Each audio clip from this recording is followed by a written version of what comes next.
Good morning. Good morning. We're back with the Daily Bread Bible study for Wednesday, January 29th, 2020. This is day 29, and today we are focusing on Leviticus chapters 5 through 7. So before I get into a little bit of the discussion for the text today, let's clarify something that I talked about last time. I spoke about the difference between clean and unclean. And I should clarify that this is more about being ritually clean versus being ritually unclean. This is less to do with the sanitary aspects of the different things. Though their day and time, they didn't understand how germs work quite in the way that we do, and so they didn't understand like the technical cleanliness versus what we have. Is a little bit more mysterious. And so what they did is, it's associated that what they did for cleanliness and uncleanliness is what they thought, was both ritually unclean and also physically unclean. But that's not quite true for our day and time. We know a little bit more about proper food preparation, food storage techniques, and then also just germs in general, how to pasteurize things. There's been a lot of discovery and ways to do things differently. But for our intents and purposes in our day and time, these are talking about things that are ritually clean versus things that are ritually unclean. So can they be used in rituals or not? And if they are used in rituals, then how do they maintain their holiness, their set apartness, their cleanliness before God? So let's look at Leviticus chapter 5 with that in mind. The sacrificial system is one of abating both guilt and one of abating both the righteousness of God, the potential, what do we call that? I guess it is the potential blame that you have before God, the guiltiness that you have before God, which God could in fact be angry for in their day and time. So they instituted the sacrificial system to be able to make things right with God, which is called atonement. That is the actions that you do that make things one with God or right with God. And so the process of atonement was one of confession and then also forgiveness. We as Christians, especially Lutheran Christians, following with the Roman Catholic Church, accept the Mass where we have the practice of confession and forgiveness.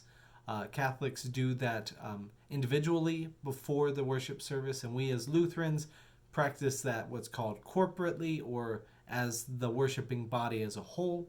We do that all together at the beginning of our worship services, confess our sin, and then ask for God for forgiveness. So in the Israelites' day and time here, the community Moses was talking to, that their consequences and actions were mediated through these sacrifices made to the Lord in the temple. So let's see what sacrifices need to be made. So in Leviticus 5, it says, talks about the sin to withhold testimony and truth. Perjury would be even worse, but withholding any information to a claim that people are making, especially against one another, or holding back the truth it makes you guilty as well too. That by not speaking up and not speaking the truth when you have information that is helpful, then you are guilty as well. But in general, Leviticus 15:17 discusses this whole concept as a whole. So, if any of you sin without knowing it, doing any of the things that by which the Lord's commandments ought not to be done, you have incurred guilt and are subject to punishment. Punishment coming from God or on behalf of God through the community. But you have incurred guilt and are subject to punishment. They were very worried about God punishing them, and so they were trying to remove any of the incurred guilt from their midst. So Leviticus 5:5 says, "When you realize your guilt in any of these, you shall confess the sin that you have committed." So the practice of confessing your sins is an ancient one. I think it's one that builds strong communities when you're able to confess and to receive forgiveness. And when we are hesitant in our communities to confess our sins or to confess the brokenness, the ways that we messed up, then it becomes really unhelpful. There's also the expected responsibility of the priest to mediate that conflict between God and you, or the conflict that implicates other people and God. It says, "Thus the priest shall make atonement for you, for your behalf, for the sin that you have committed, and you shall be forgiven." So this process of forgiveness, it's more of a ritual than a feeling of one's heart. Oftentimes I am teaching my son and my daughter. My son is 3.5 currently, and my daughter is 1.5. And now they're old enough where they interact together and play together and can push one another, and teaching them that forgiveness is not just a act. It's not something we say is say I'm sorry, but it's something that we do, right? It's the practice of how we handle any of the conflicts that we have. Do we result to physical hurt? Do we result to just sulking away and going away and hiding? Do we try and deny what we did, or just play it off like we didn't hurt somebody else? No, we're called to very much take ownership and responsibility for our actions, and trying to educate and teach that starts at a young age. And so their society kind of understood that you need responsibility with your actions, and it's very important in the forgiveness process. So moving on to chapter 6, we see that the robes were only necessary while they're functioning as priests within the tabernacle. It says in Leviticus 6:11, "Then he shall take off his vestments and put on other garments, and carry the ashes out to a clean place outside the camp." So when dealing with something that has essentially had its life and its essence drained, you are taking and disposing of it very properly.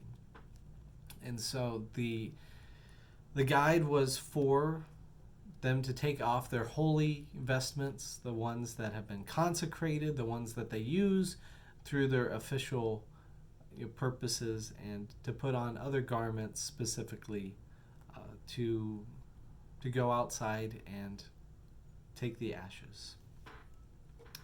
It says in Leviticus 16:13, of note, that a perpetual fire shall keep burning on the altar, and it shall not go out. That they've got work to do perpetually, but then also the fires of the Lord continue to burn, and they want to be able to offer intercessions on behalf of the people whenever God calls them to. Now, in Leviticus 6:16 and then Leviticus 6:18 talk a little bit about the food that the priests get to interact with. 16 says, "Aaron and his sons shall eat what is left of it," the sacrifice. "It shall be eaten as unleavened cakes in a holy place. In the court of the tent of meeting they shall eat." So to encapsulate Leviticus 6:18, any food that touches them, the priests, shall become holy, which, reminder, is set apart for a special purpose.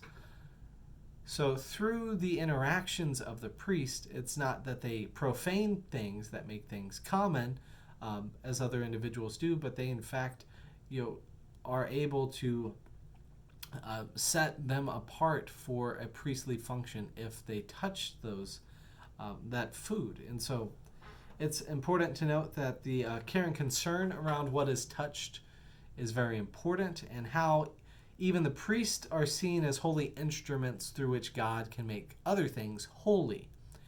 So they're set apart instruments which, by touching and interacting with things, are going to set those things apart for a godly purpose as well too. So the priest in some sense are like a fire, right?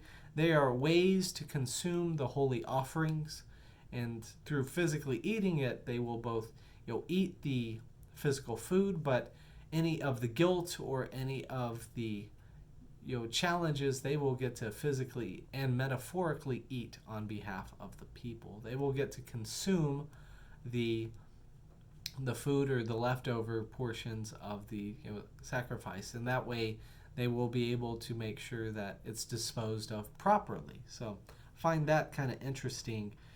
That's my opinion on why they eat the food, but it does not mean it is the actual reason that they did it.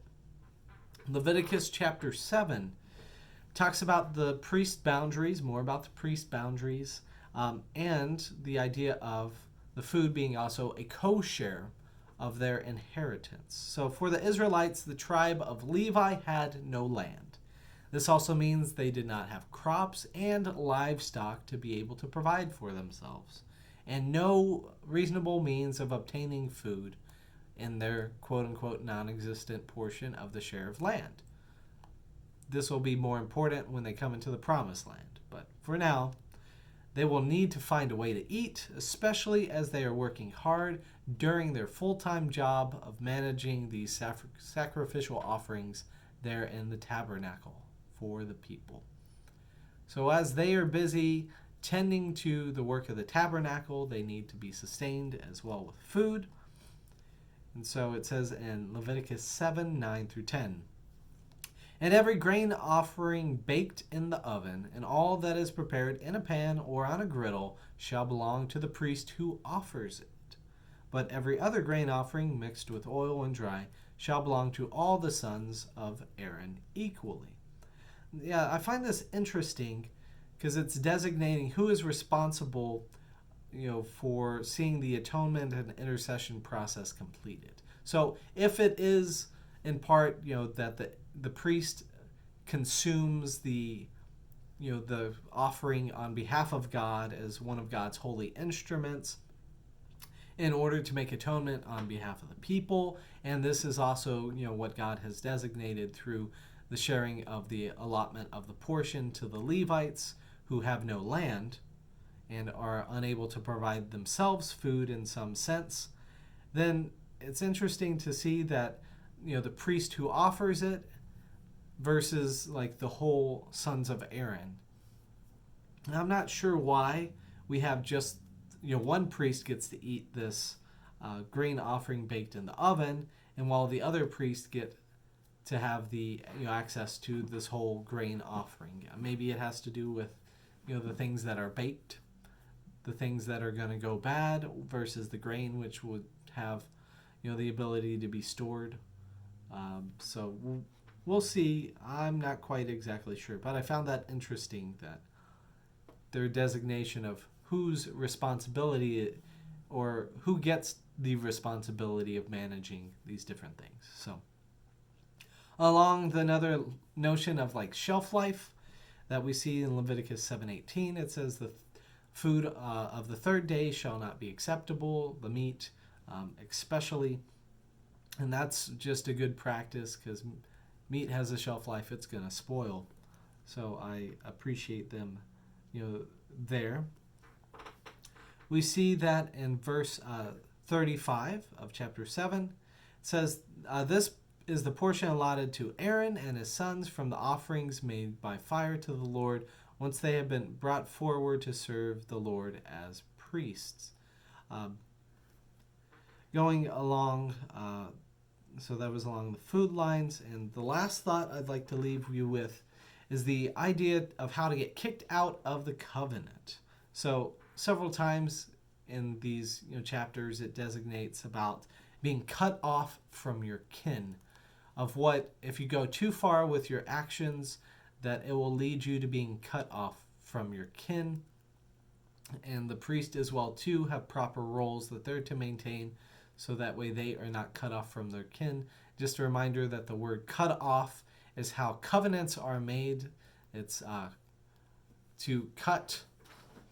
And so the cutting of the covenant is important, because then you're also cut out of the covenant too. So it's interesting how they use that same word to designate both the rite coming in and the rite going out. So that's been a lot of discussion on these rituals. If you feel like I'm going down the right path, let me know. If you feel like, hey, let's go somewhere else with it, I'd be happy to hear it. So, but this ends our day 29 of the Daily Bread Bible Study.